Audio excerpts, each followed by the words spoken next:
Doniyor 2-bob. Navbuxatnazar o'z hukmronligining 2-yilida bir tush ko'rdi. Bu tush uni shu qadar bezovta qilib yubordiki, ko'ziga boshqa uyqu kelmadi. Shoh tushining ta'birini bilish uchun qo'li ostidagi barcha folbin, munajjim, sehrgar va afsungarlarni chaqirtirdi. Ular shoh huzurida hozir bo'lganlarida shoh ularga shunday dedi: Men g'alati bir tush ko'rdim. Yuragimga g'ulg'ula solgan bu tushning ta'birini bilmoqchiman. Ular shohga oramiy tilida dedilar: Shoh hazratlarining umri boqiy bo'lsin. Shoh hazratlari avval tushlarini aytsinlar. Bu qullaringiz uni ta'birlashga tayyordirlar.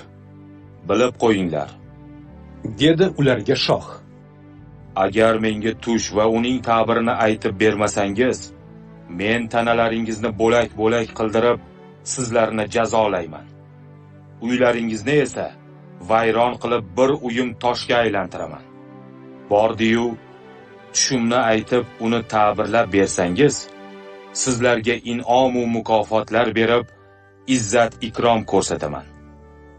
Qani, endi menga ko'rgan tushimni va uning ta'birini aytib beringlar.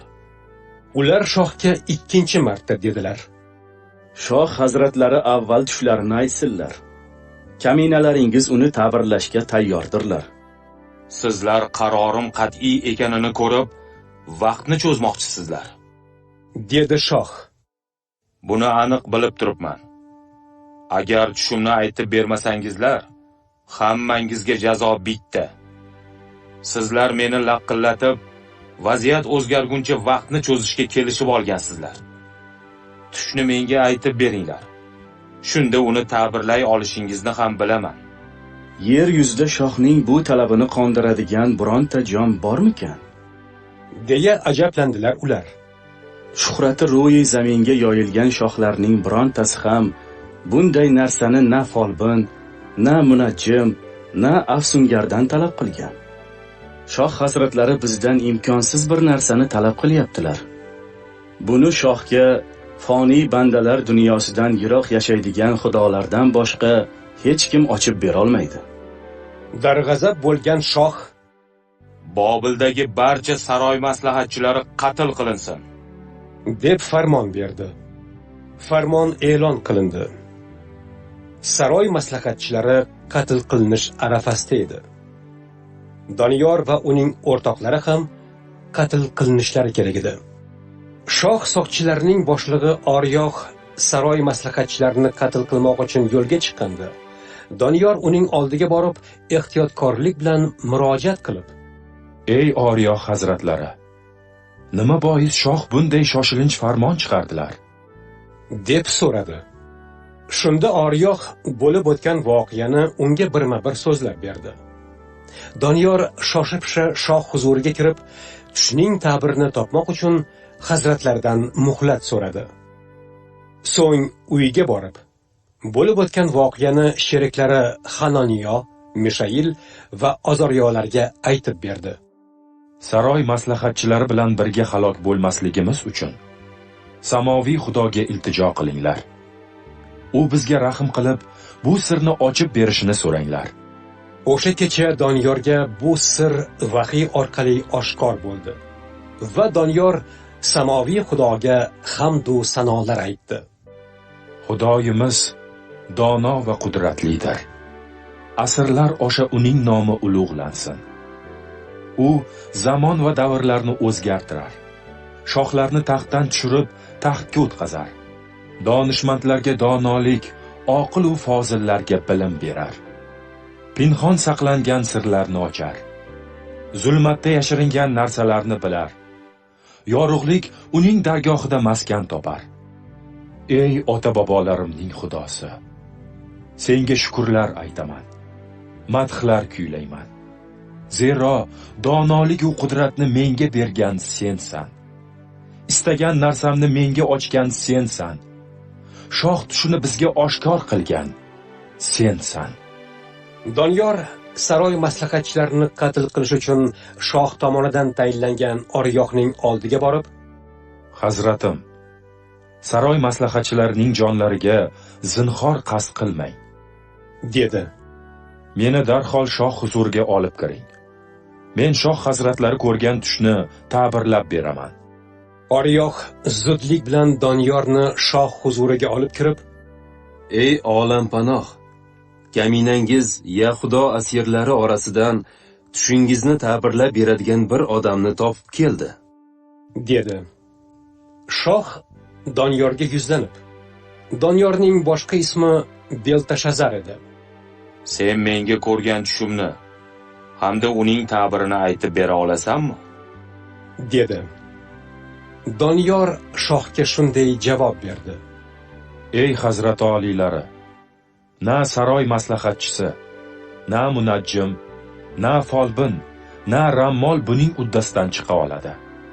Lekin samoda shu kabi sirlarni oshkor qila oladigan bir Xudo bordir.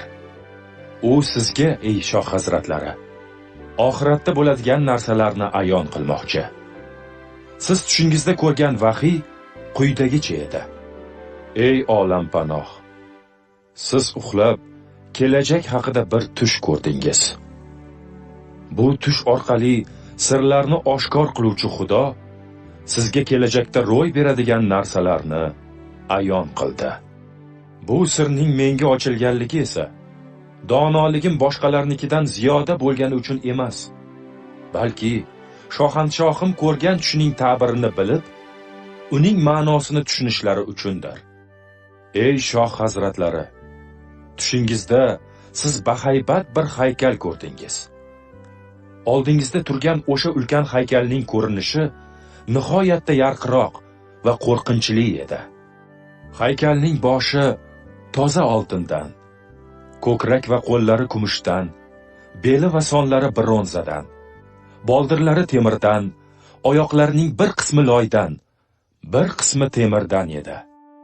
Unga qarab turganingizda tog'dan o'z-o'zidan uzilgan bir tosh dumalab kelib, haykalning loy va temirdan bo'lgan oyoqlariga urildi-da, ularni parcha-parcha qildi.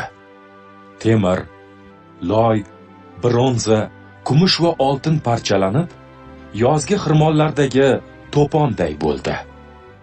Shamol ularni uchirib ketib, hech bir asar qoldirmadi. Haykalga urilgan tosh esa katta tog' bo'lib, butun yer yuzini qopladi. Bu siz ko'rgan tush edi. Endi esa shoh hazratlari tushining ta'birini eshitsinlar. Ey shoh hazratlari, siz kabi buyuk hukmdorni dunyo hali ko'rmagan. Samoviy Xudo sizga saltanat, kuch-qudrat va shon-shuhrat ato qilgandir. U sizga yerda yashovchi barcha insonlarni, hatto dashtdagi yovvoyi hayvonlar u osmonda uchuvchi qushlarni tobe qilgan.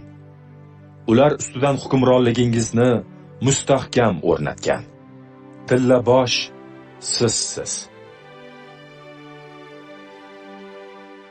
Ammo sizdan keyin jahon sahnasiga boshqa buyuk bir shohlik chiqadi. Bu shohlik siznikidan zaifroq bo'ladi.